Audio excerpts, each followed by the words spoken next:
دكتورة أحلام صبيحات. بهذا الفيديو راح أشرح لكم تصريف الفعل المضارع باللغة الإسبانية، لكن قبل ما أبدأ بالشرح لازم نتعلم مصطلح بيعتمد عليه كل التصاريف بأي لغة، وهو الفعل المصدري أو المصدر، وفي أحيانا بيسموه أيضا الفعل المجرد.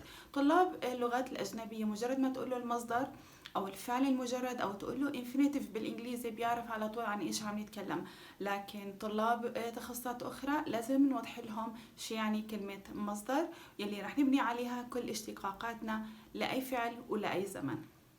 الآن مشان أفهم عندي ما هو المصدر لازم نشوف مثال عليه في اللغة العربية ومثال في اللغة الإنجليزية. فعل يذهب، لما بدي أشتقه في اللغة العربية بضع ضمائر الفاعل في البداية، وبناء عليها ببدأ أشتقه وبضيف حرف في البداية أو حروف في النهاية مشان يعطيني الاشتقاق. يعني مثل ما لاحظنا أنا فعل يذهب صار أذهب، تذهب تذهبين، يذهب تذهب، نذهب تذهبون، تذهبنا ويذهبون ويذهبنا. هذا في اللغة العربية. في اللغة الإنجليزية نحن بنقول verb to go، بنبدأ نشتق فيه، نضع ضمائر الفاعل أيضا. عندي I go، you go في حالة السينجولار المفرد، he و she و it بياخدوا goes وبنضيف لها es في النهاية، we go you في حالة البلورال الجمع you go و they go. طبعا نحن في اللغة الإنجليزية ما بيفصلوا اليو عن اليو، بس أنا فصلتهم مشان نقارن بينهم بين العربي والإسباني. طب وين المصدر؟ المصدر هو هذا،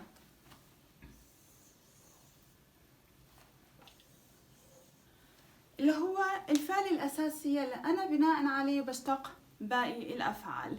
أتمنى هيك أكون وضحت لكم شو يعني مصدر، لأنه في اللغة الإسبانية نفس الشيء، في عندي أيضا مصدر وبناء عليه نحن بنضع ضمائر الفاعل، وبناء على ضمائر الفاعل بنبدأ نشتق ونغير داخل الفعل. المصدر في اللغة الإسبانية بنسميه infinitivo.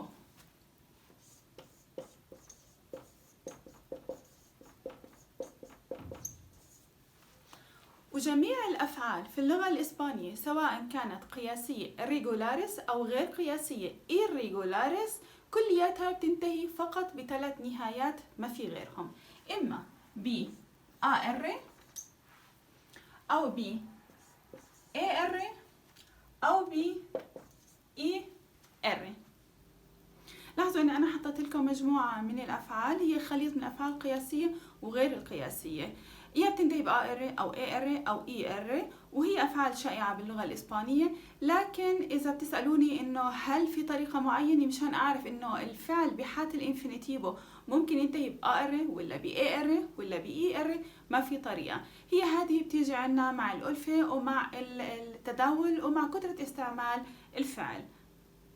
نبدأ بهذا الفيديو نتعلم تصريف الأفعال الريجولاريس القياسية، وبالفيديو اللاحق رح أشرح لكم تصريف الأفعال غير القياسية. أول مجموعة بالأفعال القياسية هي الأفعال اللي الإنفينيتيفو بينتهي ب AR. طبعا مشان أشتقها لازم أضع ضمائر الفاعل اللي احنا تعلمناها باللغة الإسبانية، يو، تو، él، ella، أستاذ. الأوبد هي اختصار لكلمة أستاذ. nosotros, nosotras, vosotros, vosotras، ellos، ellas، ustedes. هذه أيضا اختصار لكلمة ustedes.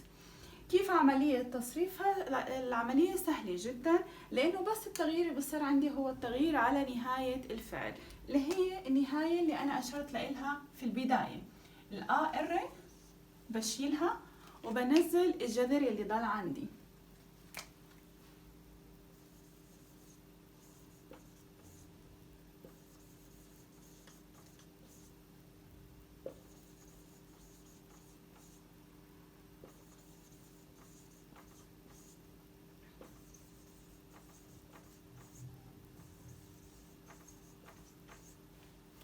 طبعا بيطلع عددهم 6. دائما مع اليو بياخد عندي في النهاية او، مع التو بياخد اس اس. ال، ايا او استاذ بياخدوا nosotros، nosotras بياخدوا amos. vosotros، vosotras بياخدوا ايس، والأثنتو فوق الآ. ellos، ellas، ustedes بياخدوا an. نشوف هلا تصاريف الافعال مع الانفينيتيفز اللي بينتهوا ب ار وب ار، وحطيتهم بجنب بعضهم البعض لانه راح تلاحظوا انه في تشابه كبير بين اغلب تصاريف الافعال. اول شيء مثل ما تعلمت بشيل النهايه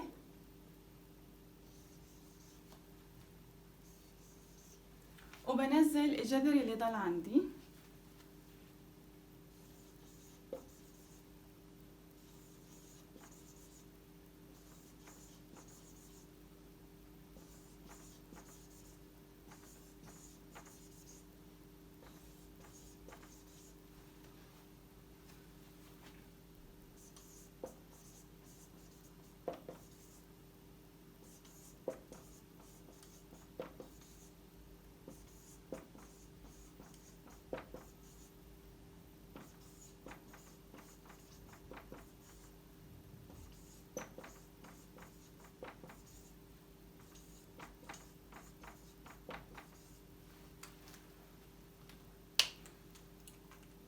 اليو تشبه كتير فعل ماركر وتطابقها. عندي يو كومو يو سكريبو، نفس الشيء.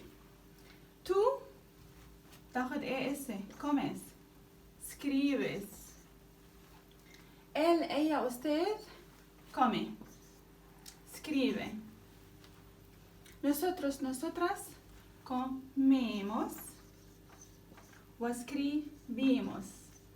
لاحظتوا عندي اختلفت، عندي هون vosotros vosotras coméis بالأثنتو على الاي، و scribís ellos ellas ustedes comen و scriben.